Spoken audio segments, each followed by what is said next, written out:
the reason why I did Lego Masters, I mean, a lot of luck. Okay, let's just be honest here.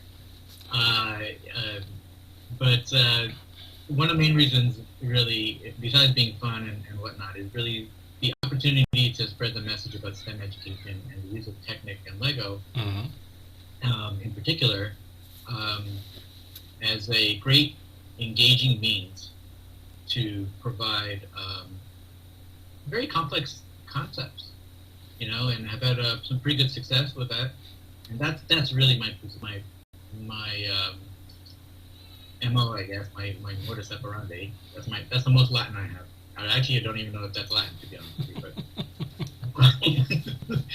but and you know, I've had the privilege of being on all these interviews on TV, radio, all this, and lots of YouTube channels. I personally just haven't seen you know, a site with an interviewer that can really get into some of the benefits of using Technic and the values and how we can really have especially our children that view your channel to be engaged and learn from, you know, the experiences, and most importantly, just being inspired to try something on their own without being scared or whatnot. And that's why I'm so excited. And it's a very impressive thing that you do for children. I understand the whole activity that you have built. How many children are you currently having there? How much what? How many children are participating? I apologize. We've had, we're just about 4,000 kids that have gone through our program. Really? Wow. Yeah. And COVID has been tough for the last year, so there's no question about that. But now, I don't know what it is, whether it was the publicity from Lego Masters or just the pent-up demand for the last year or whatnot. I'm getting calls all over the place, and I'm trying to hire as many people as I can because we want to get to all those kids, you know. And it's really been wonderful, you know, the outpouring. So yeah, wonderful. Great. That's a good thing to hear, and I keep my fingers crossed for you and the success of your whole program, because it's really impressive that you have, you know, chosen to do this for the kids. Yeah, you know, well, I did it because of my daughter. Just having her, I mean, you know, Paul, it's like I was going through my life just trying to see how much I can experience, how many countries I could travel to, how many things I could do and achieve. And then I had her. And I don't care about all these other things anymore. I just care more about her and really her generation and helping them to experience life to the fullest, you know, helping them to fulfill their self-actualization, if Matt was talking, right? That's just moves me now. But, you know, I've been to 45 countries, I think. You know, and there's still 120 to go. But you know what I mean. It's just it's a different perspective that I absolutely share. Yeah. And so when she was little, right from when she was very little, we would play with, you know, gears. You know, I'd work on my car, my truck, or something, and she would hold the gears and get her hands dirty, which is great.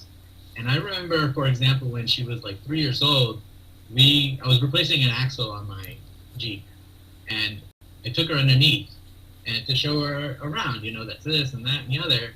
I cleaned up, went inside, looked out the back window out of the dining room, and there is Arushi sprawled out on the ground underneath her tricycle, trying to fix this and that and the other. It's amazing.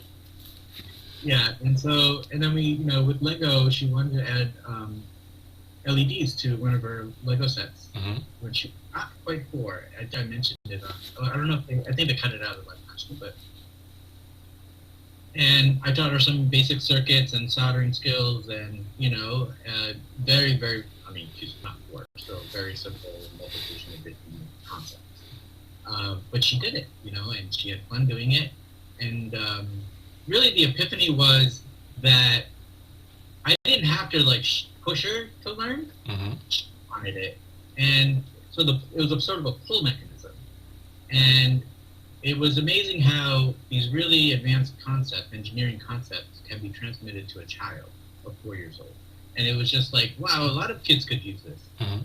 You know, they need a way to apply the math skills that they're learning in the classroom. And so that's where we went. That's why I started NextGen SmartyPants and built this curriculum, hired engineers, scientists, teachers, real teachers with experience. And that's what we do. A lot of the school systems will use us as sort of the lab, and we integrate and coordinate with their curriculum people so that when they're teaching division, mm-hmm. we're teaching about peer ratio. You know, when they're teaching simple multiplication, we're teaching B equals I times R. Sure. And so on and so on, all the way through high school. Great. Children are a great motivator. And speaking of children, one part to another, you have to tell me, how do you manage to have a Lego collection and a little child? Does she, like, do you share your Lego stuff with her, or does she have her own collection and you have your own? How does it work? I need tips. Yeah, so she definitely has her Lego projects. She's built a house. Mm-hmm. Happy to go if you like. Sure. Yeah, you want to say? Okay. Yeah, absolutely. Well, this is her house. Mm-hmm. Very nice. 2 stories. Well, it's quite huge actually, and complex. Yeah. Wow. Yeah. Great stuff. Really. She loves furniture. And floors, I see. Also. Floors. But this bathroom, it's a very interesting story. She had a bathroom, and it was actually all the way down. And then, I'm pretty sure there was a conversation with her mother. Because one day she came over and she said, you know, Papa, what we need here is a walk-in closet. So she tore this wall down. She put she tore this wall down, and now there's a stand-up shower instead of a tub, you know? And she looked at 7 different toilet bowls before she figured out that's the one that she wanted. Really? You know? Wow. And so and beds. She loves looking at different styles of Lego Friends, for example, in particular. Here's the wow. So it's a very nice kitchen, and yeah. Amazing, really. You know, she's engaged. I mean, you can see the stairs, which marries up to the upstairs. So it's fun for her, right? And it's just, and not only for her, but all my kids, all my students. They're just playing. Mm-hmm. Well, what better way to learn is there? None, I guess. Than to be playing, you know, and frankly, that's what I do. I don't know everything about replacing an axle on a truck, mm-hmm. but I learn, and I'll definitely go check out YouTube, and I try, and I mess up, and I try again. That's the way to do it. Okay, let's talk about the show. You have been a participant on the US edition of the Lego Masters up to the 4th episode. And that's where the tragic story of the snake had happened. Can you tell us more about it? Yes, tragic. So we had come off the 3rd episode. What an amazing experience, the Lego Masters. Being on the show is just incredible. Absolutely, thoroughly enjoyed that experience. It was just, I don't know, the whole time I know it's very unusual. And I really tried to enjoy every minute I could. And so in the 3rd episode, we had the tower, and we did pretty well there, not aesthetically, but engineering-wise. And so what we wanted to do with the 4th one was really boost up our focus on aesthetics. Mm-hmm. We wanted the technique and the engineering and the solid structure to be there. But we want to focus on the aesthetics to show that we could do that, and we thought we would need to continue to build on that going forward. And so the hat, I think we selected tan as our color randomly. And for whatever reason, we came up with the idea of Crocodile Dundee and Australia and the Outback and the jungles and things. So we immediately gravitated toward this idea of a flowing Stetson hat, and a Western hat. And then Moto, who is an amazing designer. If you haven't, or all of your viewers, if you haven't checked it out, definitely check him out on Instagram and whatnot. Sure. He's quite talented. And so he wanted to build the snake. And so I built the sort of flowing structure with mixel joints. We became very intimate with mixel joints. What a great piece, right? Yeah, it is, right? And in fact, Moto afterwards, I think he bought, I don't know, he got this all of a sudden huge big jar of mixel joints. I don't know. I think the market is now devoid of anybody else. Probably. But yeah, that was the idea, and we tried to. He came down from the the trunk and the snake, and I was coming from the side basically to create the rim, and we tried to put it together. And it broke. Actually, I should say that we actually had an opportunity to test it. So unlike the tower, where we really ran out of time, on this one we really tried to learn from that experience, and we tried to. We had the time to make sure it was perfect, and I tried it on. I walked with it. We were happy with it, and somewhere along the line. Between having it finished and going on the runway,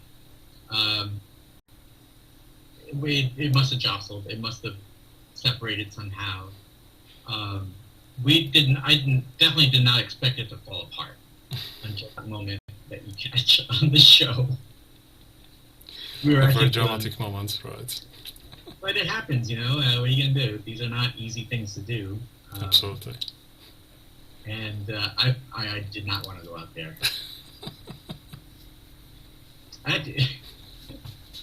I'm single, and I think I don't think they really brought it into the show, but I said offhandedly that I was doing it because I wanted to be the one starting down the runway because Moto's married. I'm still single. I figured, the ladies would be interested in something. And then we finish it, and I'm looking at the hat, and I'm like, I don't know the types of ladies that would be interested in this, but And then certainly after it broke, and I put it on my head, I was like, I'm definitely not getting anything from anybody on this one. But I was actually thinking about my daughter walking down that. And the kids, I know a lot of the kids were watching, and they're so excited for me to be on the show. I didn't want to disappoint them, but I decided to do it anyway because I wanted to. I always talk to them about not being afraid to try and fail, and I kind of said that at the end. I don't remember the exact words, but I say that all the time. You got to try, and if it fails, so what? Try again. Sure. And that was a moment that I had to live it, and so I did, right? Absolutely. Okay, let's talk about the earlier episodes. You did build a robot with a complex gearbox, and also had that really wouldn't stay on for at least several first versions, right? Yes. Yeah, great question. So Moto and I are pretty new to each other. I had actually had another partner who literally, I think 2-3 days before, couldn't make it.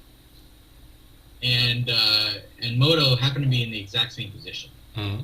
So they had actually told each of us that we were not going to be going if we didn't have our partner. And one of the producers asked if we would like to talk with each other and see how we work. And I thought he was really cool. I was definitely a big fan of all the work that he had done. And he certainly has a following. He's well known for his spacecraft and dragons and whatnot. So anyway, the Monday after, literally I think it was like a day and a half or 2 after. We went into quarantine for I think 10 days or something like that. And so we decided to take advantage of that time, and we just built every single day. We talked about every single build around the world in the different LEGO Master programs, tried to come up with an idea of what we would do. And so we tried to get that experience as much as we could. The first episode, we had to, all of a sudden, we're put in a situation where we made this thing, and we had differences in regards to how we wanted the head to stay on. And, you know, one of the things that I learned from being on the program is these artists, the LEGO artists, are absolutely very, very talented.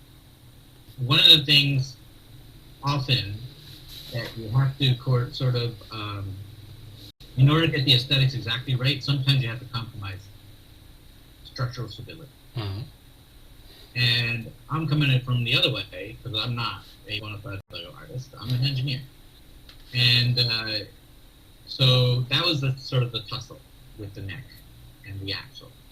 And so with his more experience, you know, we definitely let him focus on the neck part, and he basically wanted a single axle.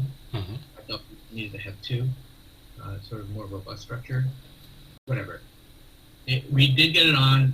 It was fine, but it didn't sort of transport very well, you know. And I remember, you know, I remember the production crew had actually moved it over and had knocked it off. Not that I blame anybody there, you know. But what is funny is that we had Moto and me and his son and my daughter on there. And if you look carefully at the stream of the show, you see there's a time when Moto's son doesn't have a head. It's got knocked off. And then all of a sudden it comes back on. You know, coulda, woulda, shoulda, you know? You could, if you go back, you might do things, you would definitely do things differently. But the gearbox, actually there was 4 motors in there. Wow. And ultimately only one was working. Yeah. What happened to the other 3? Yeah, so I mean, it's a function of the pressure, the time, of everything, getting it all working together. You know, we didn't have a lot of time. It was only 10 hours, I think it was. Yeah, the time pressure must be really tough. I can't even imagine building something this complex that quickly. Yeah, and then you got all the lights, the camera, you know, and the people poking around. Yeah, you know, we're nervous for the first one especially, but yeah, it was fun though. What was your favorite build in all of the episodes? Not necessarily yours, but any of the builds. Not necessarily mine. Yeah. The hat that won on the episode our last episode, was Natalie and Michelle's. That was more beautiful in person than it was on television. Really? Absolutely. Did you get to try it on? I didn't get a chance to try it on. You know, I certainly didn't want to break it, etc. But the use of the netting, the jewels, the asymmetry, you know, they had a rotating mechanism, which we tried to actually help them on a little bit, but there really wasn't enough time because it was kind of wobbly and stuff. And we did talk about it so that as a way to help them on the next build of how to sort of do that.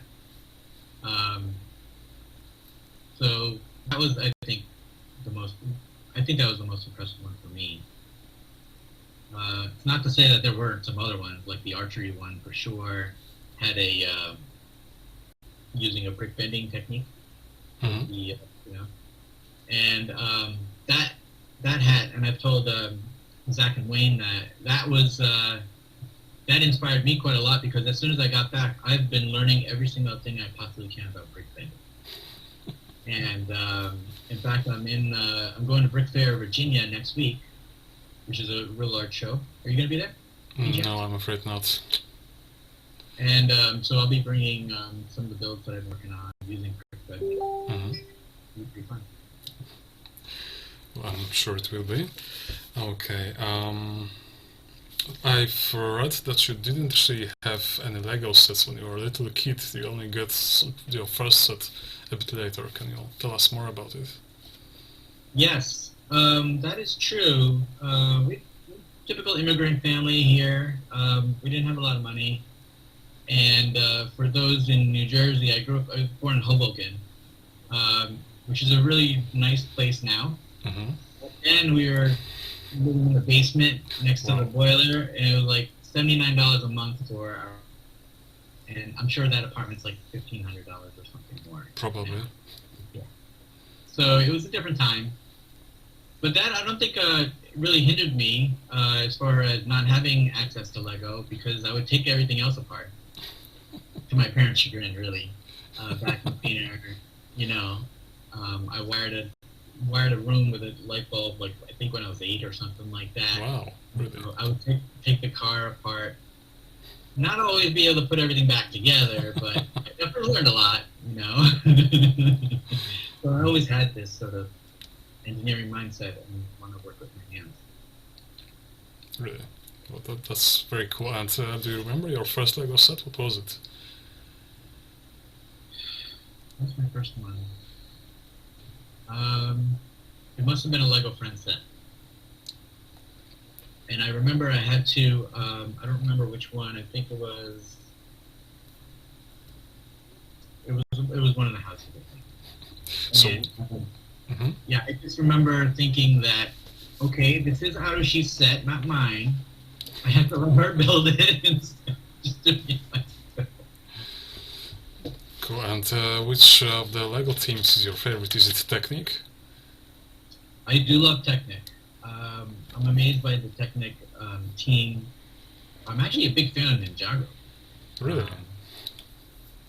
I think do you see something that Ninjago has something in common with Technic? Is there like something that appeals to you in both teams? Yes, I think so. Ninjago, especially the earlier sets, I think the designers on the Ninjago team are among the best in the company, for sure. Uh-huh. And I actually don't know a whole lot about the Ninjago story. I haven't really watched much, but the Lego sets themselves, Destiny's Bounty, the creation of the dragons with individual pieces is just exquisite. The use of the headpieces in translucent dark red as lanterns, they're just so creative. And I have Ninjago City, the city gardens, and the dock, and have it all together, and it's just exquisite. It's just incredible. The talent is amazing. And there are so many new creative solutions. I mean, I'm just trying to get the typewriter set, because it's actually one of the most interesting Technic sets of the year, even though it's an idea set. The idea set are great. Yeah. Voltron is definitely one of my favorites. I have a bust of Darth Maul. I'm a big Star Wars nut. Do you maybe have the Super Star Destroyer? I do. You do? Oh, you lucky man. Yeah, it's in the box, and I still gotta build it. And then I have the Millennium Falcon too, the UCS one. And I believe an ADAC Commander is coming out. Yeah. I think the gunship just did. But, the gunship just did, but it did come out with the wrong markings. I'm sure you saw it. It's got the Imperial markings, so I'm sure it's going to be a highly priced collector's item after they fixed the later patches.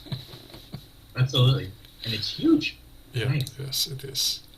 So I have a bust of Darth Maul from 20 years ago, really? Which is certainly my favorite set. Are you familiar with it? I must have seen it. Yeah. Yeah, it's beautiful. Yeah, it's the blocky one, the red and yeah, I remember that one. There is also a bust of Yoda from around the same time that's quite similar, right? Yeah, that's right. That's right. Yeah, I remember. And, it's really a collector's item right now, right? It's very valuable. So. I got lucky when I just picked it up. Somebody was getting rid of it. Really? And it's a couple of pieces missing. I was like, okay, I took it, and I got lucky. Great for you. I know, right? So, but I do like the Technic sets a lot. I have to say I'm a bit disappointed with the Lamborghini. I think many people are with the changes in the differences in the colors. I think you identified that in your video. Yeah. And that was disappointing. It was, yes. Other than that, also, it was disappointing for not being the Aventador, I think. That's true too. That's true too. You can definitely see it's the same. I think it's Yui is the same designer from the Porsche, the Lamborghini, and you can see that. That was really striking to me. For someone who's built the Porsche, the GT3, the orange one, and then built the Lamborghini. It's as well as the Bugatti in the middle, and the Range Rover. I found it fascinating that I could tell that they was the same designer. Really? Yeah. Just the methodologies, the thinking, and having the design. I just found that aspect to be particularly fascinating. To me, it seemed like the Lamborghini was way more advanced, way more complex than the Porsche. Like there was a huge progress in the design process between these two. No question. No question. I'm trying to think back of what specifically, but in any case, I definitely recognize it was very different design from the Bugatti. The Bugatti is my favorite. I love how it's designed, and the Land Rover too. It's actually the Land Rover in particular is really great because of the outer body, and you don't see the blue Technic pins. That I'm in the same boat with what you've said with that. I think Technic needs to just come out with some different color pins, for example, or even little inserts or something. But it's up to them. And but the Bugatti is just a beautiful piece of engineering. It is, and the engine especially. The engine as well.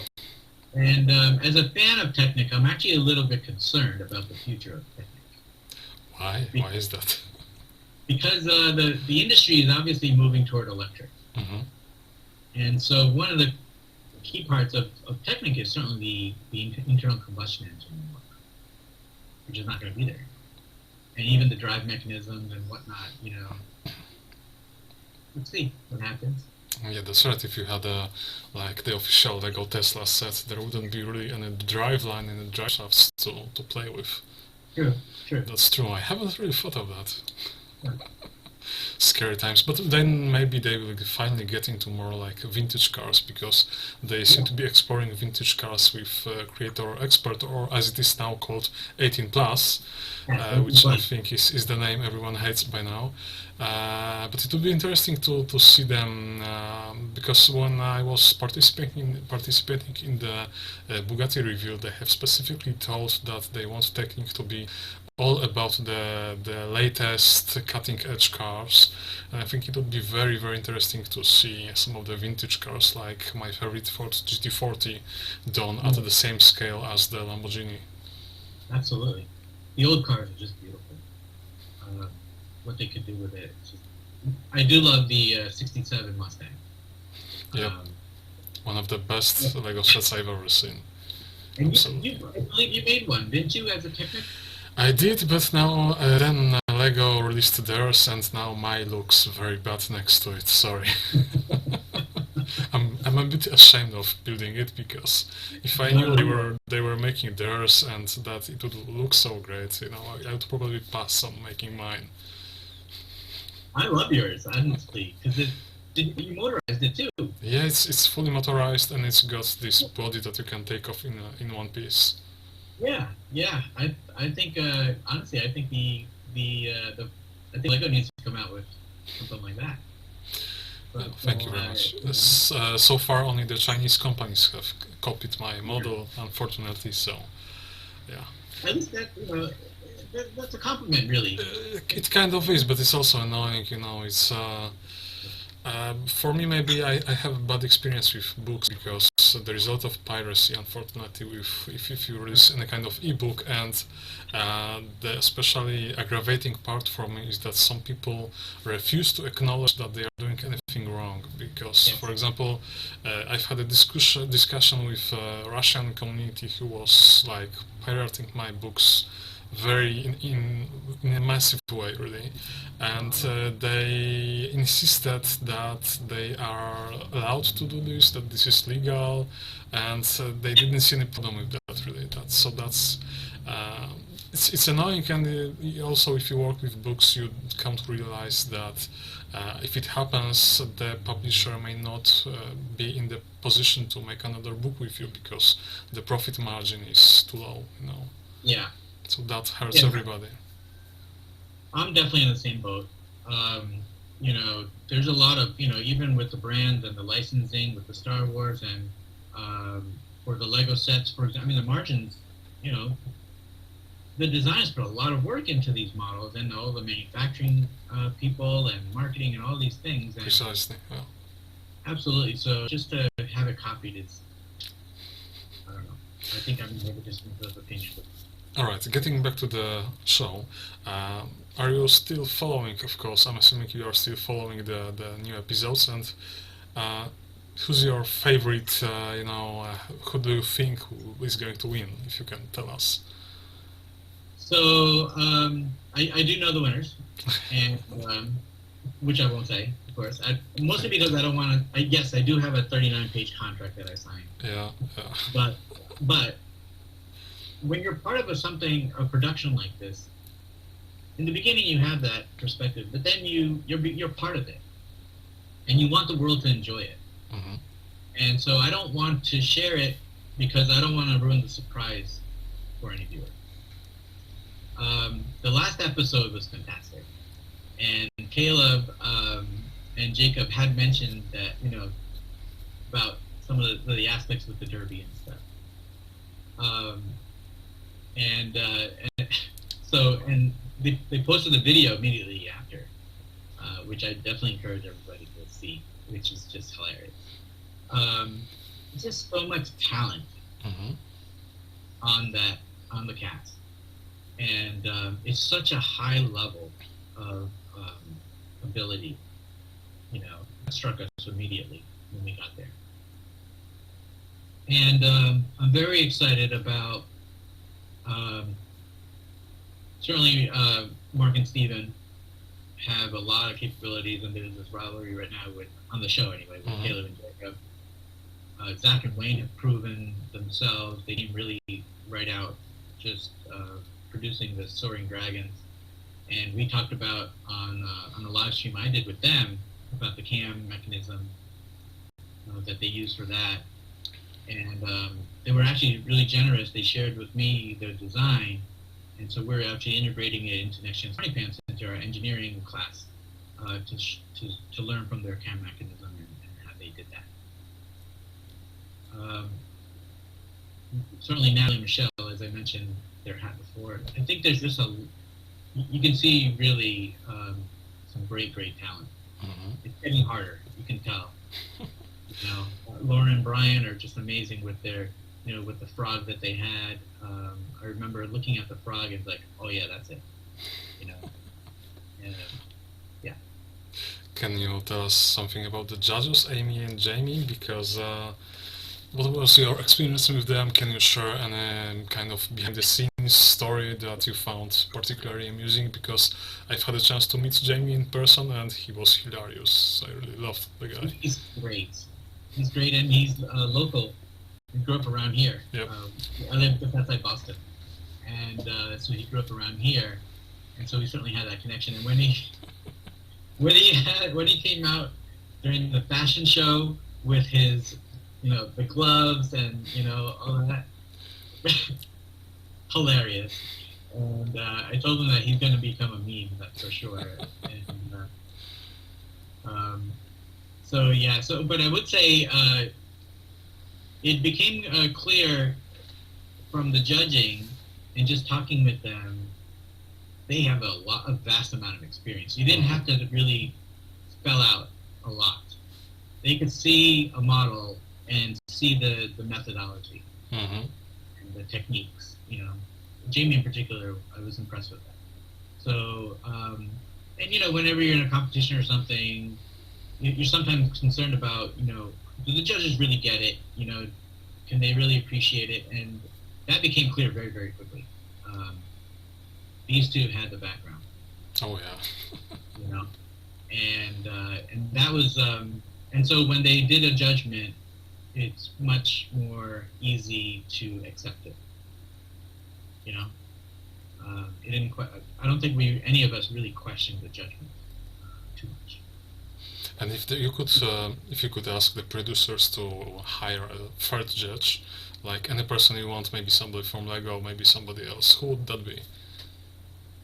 Oh, I mean, I'm a huge fan of Brickman down in Australia. Huge fan. The production in Australia is just fantastic. Yeah, everybody's loving Brickman. Yeah, absolutely. I think our production was good. I think the people was really they definitely had a much more strong background in reality television, Mm-hmm. and I would have liked to see more experience using Lego in that. And I believe that at least it seems that the Australia teams have that. Mm-hmm. The production there, they have a much stronger background with the Lego part, which is I think something that you need here. And what I mean by that is that, for example, we kept helping each other, and they didn't like that so much. I was definitely personally told on multiple occasions, because I'm an engineer and Moto's an engineer, we're the engineers. And everybody else is amazing artists. So they're friends. I want to help my friends. So I would help them on talking through different techniques from a technique standpoint. They would help with some of the artistry, right? And the production definitely didn't like that too much. They asked on multiple occasions for us to stop that. Really? And, yeah. So they wanted you to be like more competitive? Yes. Yeah, they're like, you're in a competition, you're here to win it. And we would repeatedly say to them that that's true, but that's not the Lego way. That's not the Lego community. Perfect answer. Yeah, and they didn't really seem to get that too much. Yes, we want to compete, but we want to compete against their best, And if we didn't win, that's okay. It didn't really faze us. We want to see the extraordinary talent that is in that room to come out. That's what we were all motivated by. Mm-hmm. And so that's one example of what I mean with having a bigger background in Lego for the production. Did you learn something new about Lego because of your being in the show? Yes, I learned a lot, which I was actually surprised about, because when you get to a competition, whether it's the Olympics or whatnot, it's much more about showing what you already have come up with and come out with, and showing how great you are. That's really, I would say 99% of competitions is about execution as opposed to the learning. In this case, it was different. I learned a lot just by watching all the others, and just the artistry, the way of thinking, the design, the motivations, and the inspirations that they all brought with them. I learned I would look at every single one intensely and actually remember and even write down some of the thoughts afterwards about what I learned from this build or that build or whatnot. And Randall and Sarita had a great, with their hip hop focus, definitely different. Just it's hard to explain, I guess, but I respected and appreciated each of their artistry immensely.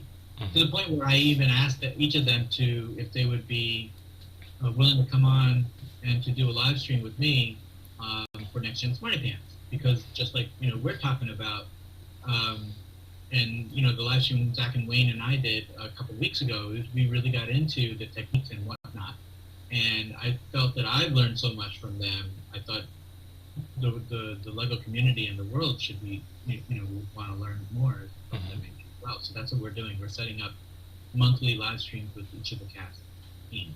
So yeah, that way people can even have. That's very cool. So you guys are staying in touch, right?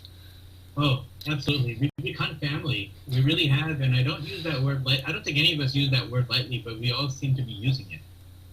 It's just an extraordinary experience that we all became very, very close very quickly. Mm-hmm. And I remember Will and the production crew, they all said that too. They recognized that this cast is just very, very close. Mm-hmm. We talk to each other every day on text and whatnot. And a bunch of them are, actually right now they're at Brick Rodeo down in Texas. Mm-hmm. And then a bunch more are going to be coming to Virginia next week. So we're so excited to be able to see each other, really for the first time since the end of the show. And we're making plans on some of the other conferences and how we can hang out together. That's awesome. Great. All right. Tell me which of the challenges on show was your favorite, and did you watch any other editions from around the world of the Lego Masters show? Did you see any kind of challenge there that you would love to take on? Yes. Wow. Yeah, I'm an engineer and an MBA. I have a business degree, master's degree in business, and I'm a businessman in regards to this, meaning that I did a lot of competitive analysis, and I watched every single program that I could find around the world, and I saw every single build, and I wrote down ideas about each one. I'm a big fan of the Australia folks, that's for sure. The season 3 is fantastic, and my favorite build on our show was the tower, actually. Mm-hmm. Because it wasn't aesthetically pleasing at all. Mm-hmm. In fact, Jamie made a comment, and I don't even know if it came out or not. The first thing he said was, "Base plates?" And I felt so bad. I personally apologized to Jamie. But yeah, we were running out of time, and that's what we did. And but I did enjoy the engineering build because of its strategy. And my brother, I mentioned, actually I don't know if I made the final cut, but my brother is a civil engineer for some of the big towers in New York City, and I remember he had told me about this curtain wall design where it's sort of pinned on the outside and it's designed to fall off. Well, I thought that would be a perfect thing to use here, and so we designed it to fall off that way very quickly. And so I had to communicate that during the judging, and I don't remember if it came in the final cut, but I did mention it. Mm-hmm. So originally they had in fact, they had taken time out. This is another behind the scenes. Jamie and Amy, when we were standing there and they were judging our build, all of a sudden they just stopped and walked off the stage. And we were just kind of left hanging like, what's going on? And we realized, we figured out eventually that what they were in the back talking about was our structure and whether or not it was fair that so much of it fell off. And they did comment on it afterwards, after they came back, which validated our thinking. I think ultimately they decided that it was fair because it wasn't a stipulation that they had given us before that things could fall off. And I think I made a case that it actually is a bona fide design, structural design in skyscrapers. So if it works in New York City, I mean, it really should work on the Lego show. And so that was definitely very interesting because it was nervous there. The motor and I were wondering if we were going to get disqualified with that one, but eventually, obviously, we persevered. So the tower build is my favorite. As far as other builds around the world, just in the final episode is you can build anything you want. And by the time you get to that point, you've learned, I think so many things. It's such it's got to be something just a very liberating feeling to have, in our case, 5 million bricks. And open-ended, I think it was 28 hours for Australia or something like that. There's not much more you can get as far as unlimited. in the ability to create something extraordinary. One of the things when I was interviewing, they really grilled me for months. They did. They were really, because I had no intention of applying. They had actually called me back in December, I think it was, because I'd been impressed with NextGen SmartyPants. So, and they asked me if I had access to. I think it was they said if I had access to 200,000 bricks, and 2 weeks or something like that. What would I want to build? I told them that I would like to build Willy Wonka's chocolate factory. Really? Wow. That's an amazing idea. A lot of brown, of course. A lot of brown. And one of the builds that I have I'm happy to show if you like. Would you like me to show you? It's the, sure, please do. Yeah, those candy shop from Willy Wonka.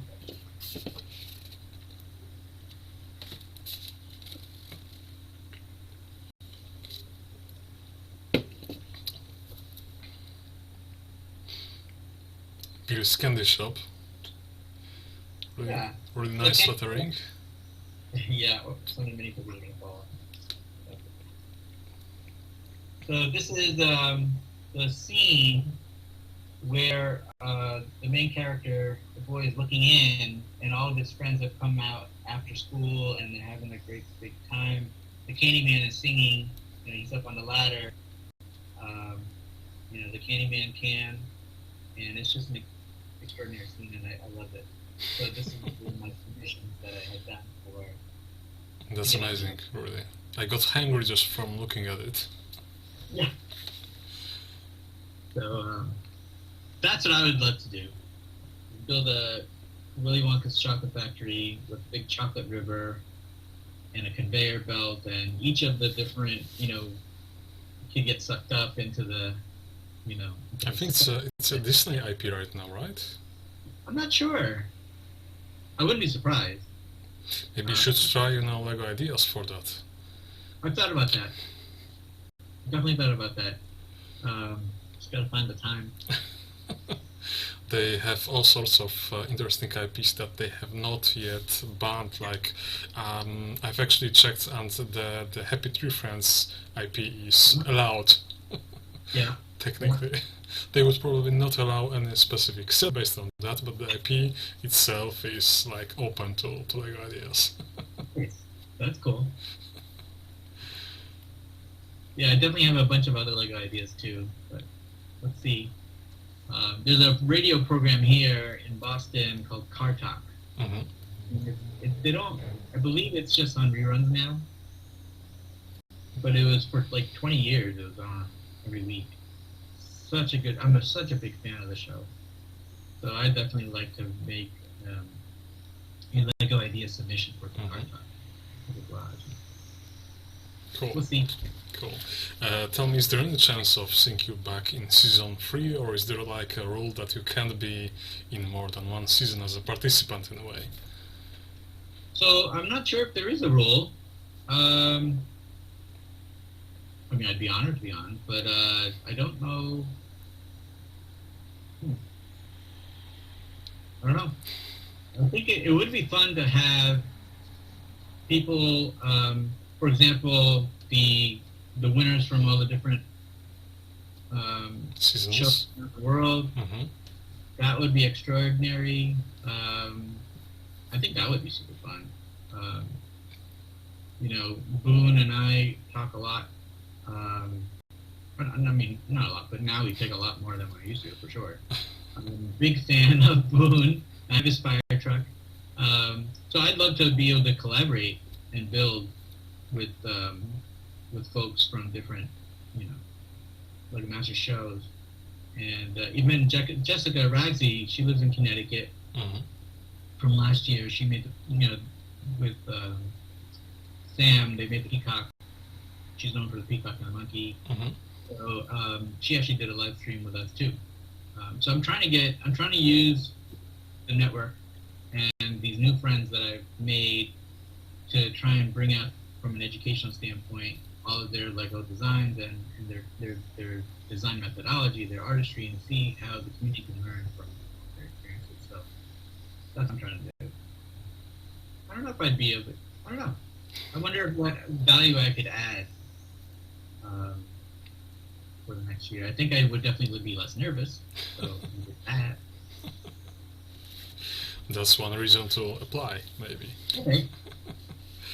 Okay, if you could ask Lego to make any piece you want, just some non-existent piece that's not available right now, what would it be? Yes, that's a great question. See, this is why I wanted to. So my favorite piece right now is the 1x2 round. I love that piece. Mm-hmm. I don't know why. I just think it's so versatile.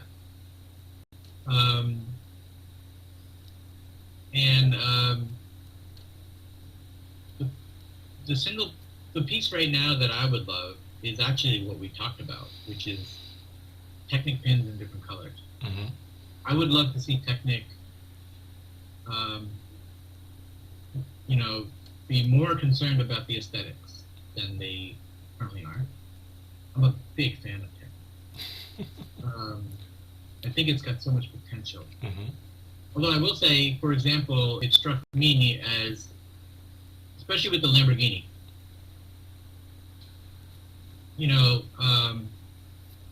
Lamborghinis, the designers and the engineers on the Lamborghini team, they're effectively making one-of-a-kind custom cars that are specifically designed for the buyer. Mm-hmm. And the Lego Technic designers are essentially doing the exact opposite. They're doing a high throughput manufacturing, right? Right. And of consistent pieces. Mm-hmm. So, for example, the engine block, the V12. Mm-hmm. The real one has tungsten screws that are $150 a pop. Really? Yeah. I don't know who else would need a tungsten screw, but they do, and I'm sure they probably manufacture their own, which can't be trivial because tungsten is very, very hard. Mm-hmm. But on the Lego version of it, they're using the same exact cylinder pieces Mm-hmm. and block as essentially was used for the last 2 decades. Yeah, or more. Or more. And so there's this sort of, I understand that Lego can't create custom pieces for everything, but I would definitely love to see, if your goal is to really come out with the latest and greatest vehicles, that doesn't, in my view, especially from a Technic standpoint, that doesn't only mean the outside Mm-hmm. aesthetics. I think it also means that you really have to produce things internally that are at least somewhat exemplify the engine and the mechanics. That's true. Well, I was surprised that they haven't developed any new engine pieces for the Bugatti. With the W16 engine, and they have built it kind of like two V8s. That was not really W16. Yes, I agree. And I tell my students that all the time when we're talking about engines. I bring all the Technic models out and I show them, the rack and the transmission and all this. Mm-hmm. And especially with the transmission, I ask them to design their own transmission with their different gear ratios, etc. And so when we're talking about the engine, I said that's exactly what I said, was that they basically took two V8s and put one on top of the other. But as you definitely suggested, that's not a W16. But I think there's room for that. Yeah, so you think they should innovate more, right? I think they should have a UCS Technic line. Well, that would be interesting, especially seeing the latest sets. I mean, I'm sure you've seen all of them, and for example, the tow truck is an amazing set. But then we have the Zitros barrel truck, and for me, it's kind of disappointing to see people being crazy about the locking differentials. Because when you actually go and check, we had Lego differentials that could be locked back since 1994. So it's they have developed this kind of differentials, well, not this particular type, but generally the kind of that you can lock almost 30 years ago, and only now we are getting a set that actually uses that property. Right, and you know, as you know, there's a difference between having a locking differential versus the locking differential that they use on a particular vehicle. Mm-hmm. And just putting, you know, a plate down and locking it, I mean, you know, I understand it's a toy, but I think a lot of us, especially adults and folks in this STEM and STEAM education, we need, I don't know, I personally would like to see more. Mm-hmm. You know, especially on the supercars. Give the supercars the justice. Some of the I was actually looking at the old sets, and basically the 80 supercar, it's technically still superior to most of the stuff that they are doing today, right? Yeah, exactly. You know, I often say that I'm a big Steve Jobs fan, and certainly not for everything, but he had said something that that struck me once, that you know, there's engineering and there's artistry, right? And the sweet spot is really when you can bring the two together. Mm-hmm. You need the engineering for the functionality and the ability to do things. You need the artistry to evoke emotion and inspiration. But if you can do them both together, then you have some product that can really change the world.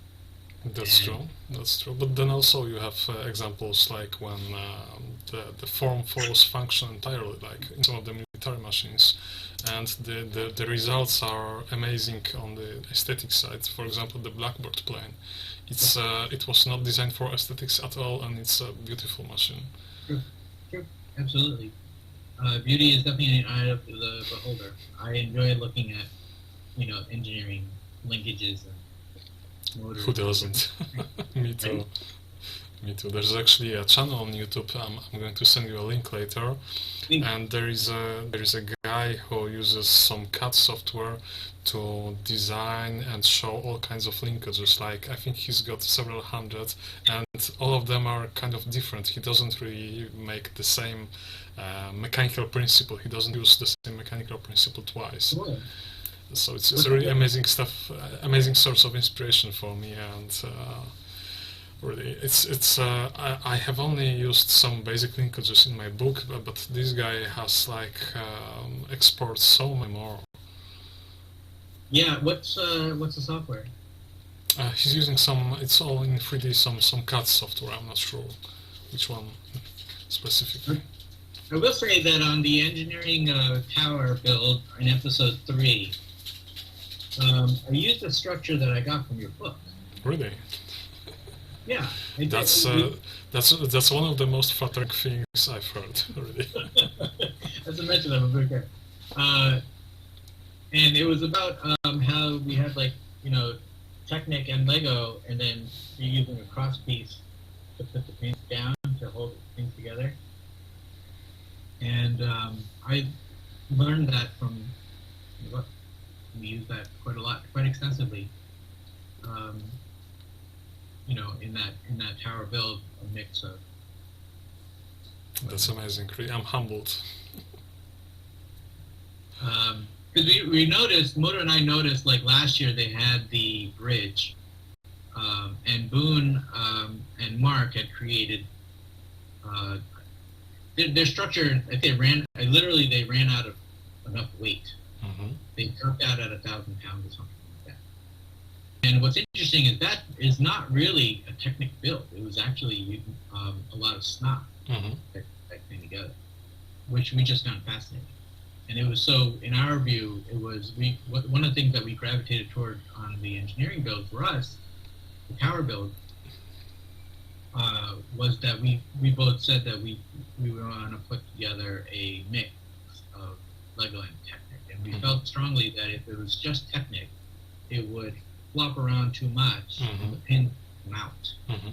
And certainly, if it was just Lego, they would separate as well in a different way. And so we felt very strongly that the answer was to use both. Precisely. Yeah, I think that was one of the main reasons why I was so. Okay, I think we are going to come to an end of this very interesting interview. It was lovely talking to you, and that's why I've kept it for really an hour. Has it been enough? Longer than I've expected. Actually, my pug is letting me know it's the walk time, so You should listen to the bug. absolutely, or else accidents will happen. Absolutely. Well, this has been wonderful. It was very nice talking to you, and I have enjoyed this interview a lot. Thank you very much for your time. And I have so many more questions, but I respect your time, and I'm sure that you have done a lot of interviews that you have already answered these questions in. So again, thank you very much, and I hope we can maybe see each other one day at one of the conventions. But probably not anytime soon with my second kid coming in. Yeah, you can be busy.